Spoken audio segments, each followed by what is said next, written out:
This is NDTV, and you are watching NDTV Prime.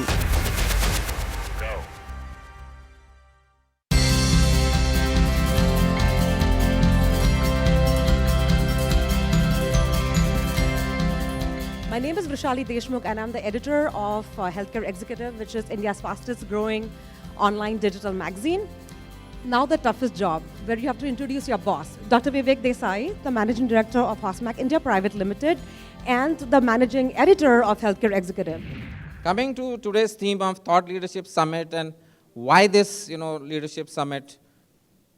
So the magazine itself is 5-year-old now. And we are a magazine which is not known more from an angle of daily news. We are a magazine which is known more for knowledge content, which is well researched. And one of the advantages probably that we derive, is because of the long-standing consulting experience that we carry in India and overseas, we are able to get credible, reliable information from people who deal with healthcare firsthand. So many small things which are leading and exploding into a bigger leap, and that's the theme for today, that we are looking at small changes, which will probably make a big impact on India's healthcare. And speakers that you will see are also, well researched, and we have put them together so that these small things that you will hear them say today have potential to explode into a much bigger phenomena, which is going to propel Indian healthcare to the next level. So be it education, we are happy and proud to be associated with GE Healthcare Institute as a platinum sponsor. Apollo Healthcare, who's been always the torchbearer of modern healthcare in India as the gold partner. We have Armstrong, we have Health Seaver, we have Siemens India, and there will be some newer idea. There will be youngsters, from say IIT or IIM who are going to come up and say that how Practo probably changed the way, you seek appointments today. So there will be some ideas that will be thrown up, and that has been the objective of the Leadership Summit. I'll introduce our keynote speaker, Dr. Hari Prasad, who is the President of Hospital Division, Apollo Hospital Group. So the obvious thing that we're all looking at is what is the next big idea. We've been speaking about a lot of things, but I strongly believe that it is those small little things, the real small things today are the big ideas of tomorrow. It is these small things which you will hear through the course of the day, which will shape the future of the country in the future, shape the future of healthcare in the country. And I'm pretty confident that some of these will be really disruptive. They're already beginning to be disruptive, but some of these will become really disruptive and change the way the patient looks at a hospital, the general population looks at a hospital or a clinic doctor's office. And I imagine that we are moving in a direction where the famous touch of a doctor is going to be quickly replaced by some of these technologies. I'm very happy that they would be dealt with in detail in the future. And I just want to tell all the young ones which are coming up that to keep at it, and you are actually shaping the future of healthcare in the country.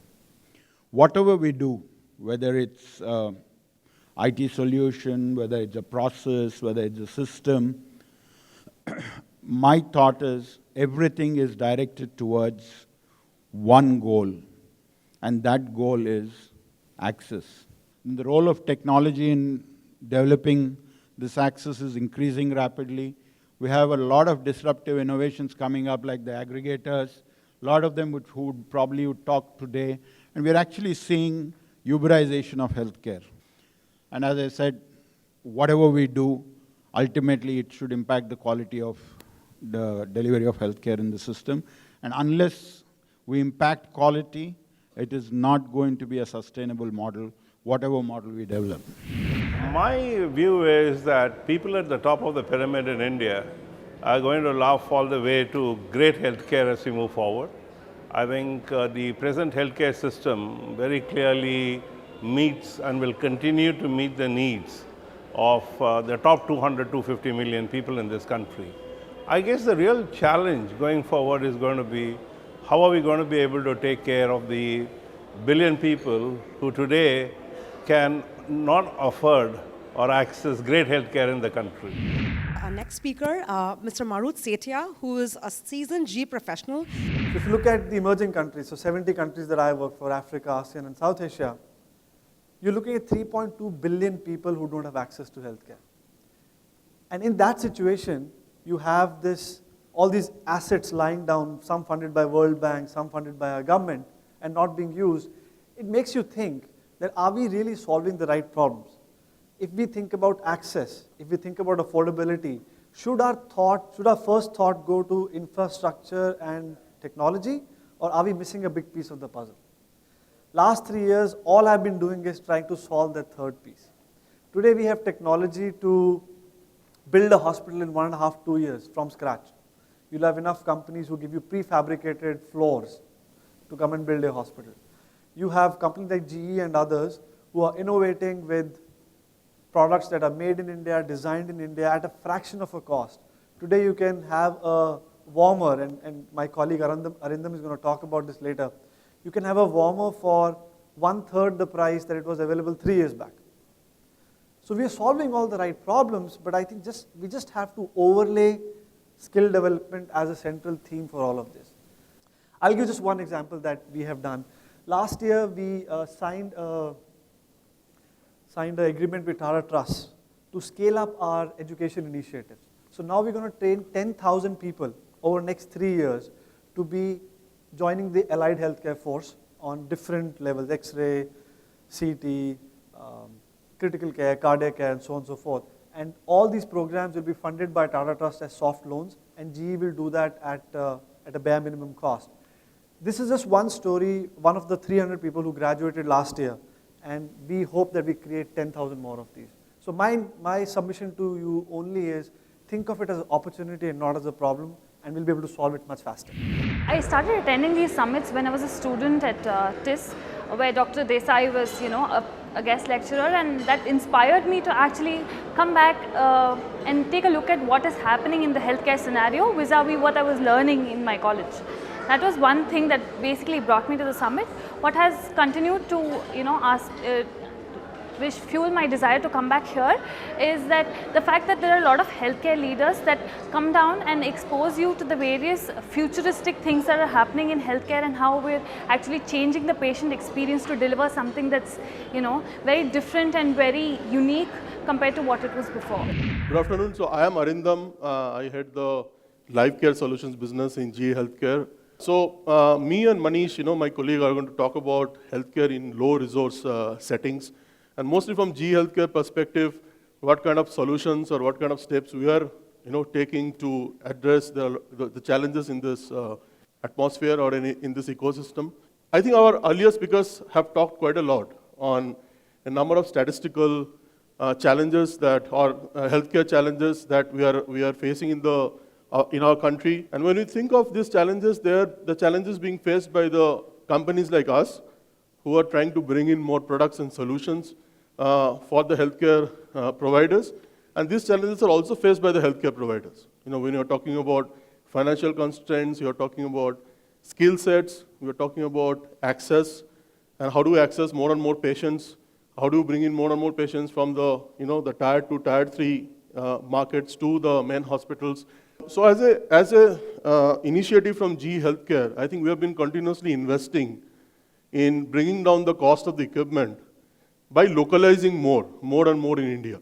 On the accessibility and addressing the skill challenges, we are also from an equipment side, we are doing several steps to assist or to enable the clinicians who are using this product so that they have more time for the patients, for the patient care, and they have less time required on the equipment side. And when you talk about access, it is not just product, technology, but also a company like us, we are a distribution company, right? How do we take this technology to the farthest corner of the country, the hinterlands?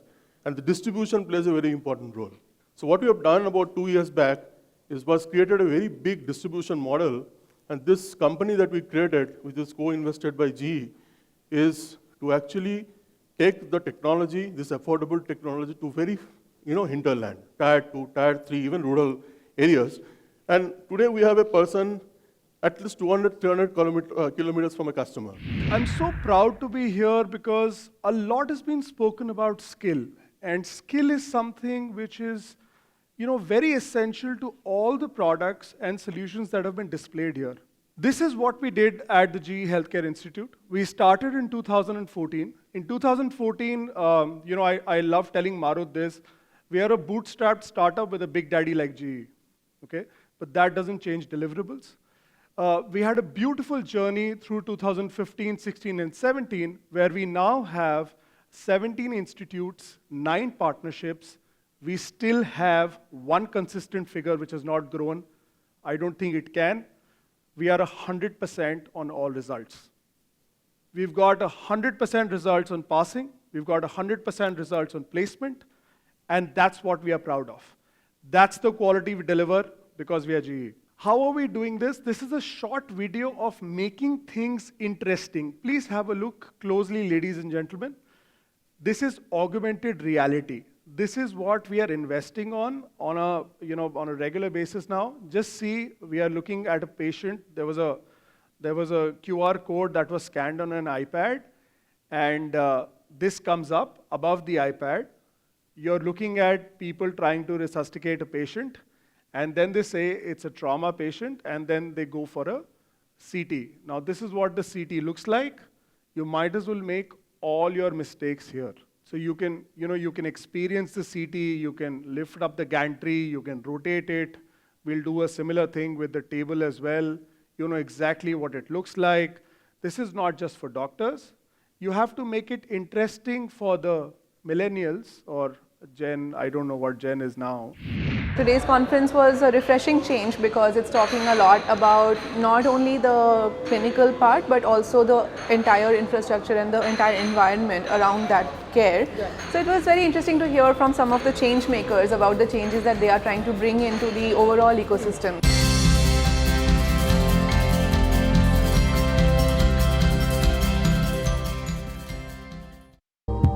Health isn't a short-term goal. It's a way of living. Celebrate Family Health Month with us. Get hard facts and tips from health experts. Balanced diet, exercise, health insurance. You may even win a health checkup by answering a few simple questions. Just log on to www.ndtv.com/healthmatters. HDFC Ergo and NDTV present Health Matters. Wellness partner Metropolis.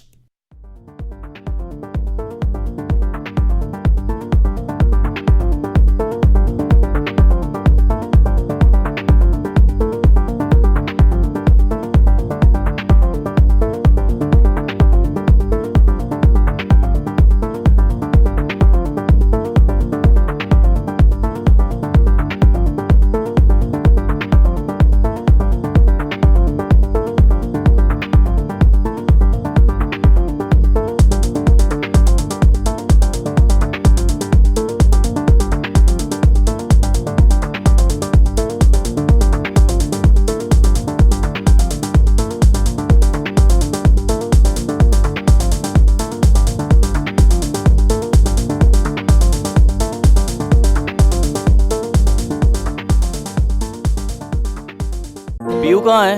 बाहर खेल रही होगी। Sir, mall में थी फिर से।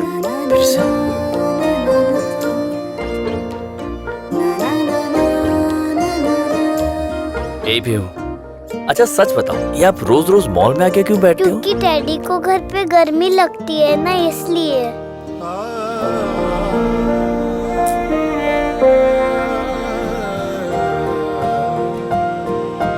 LG Dual Cool ACs with dual inverter compressor for more savings and faster cooling. तो अब से नो गर्मी, सबसे cool Dual Cool.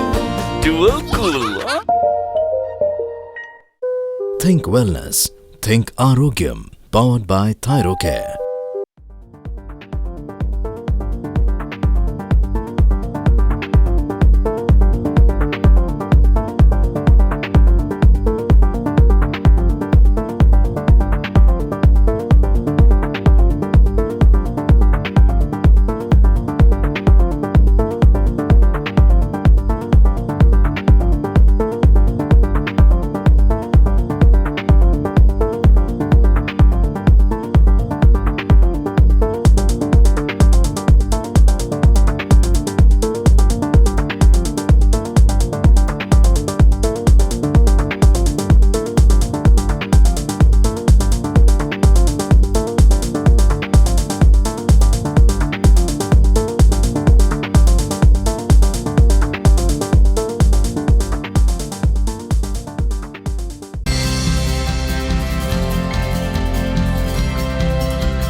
we have a celebrity in the house now.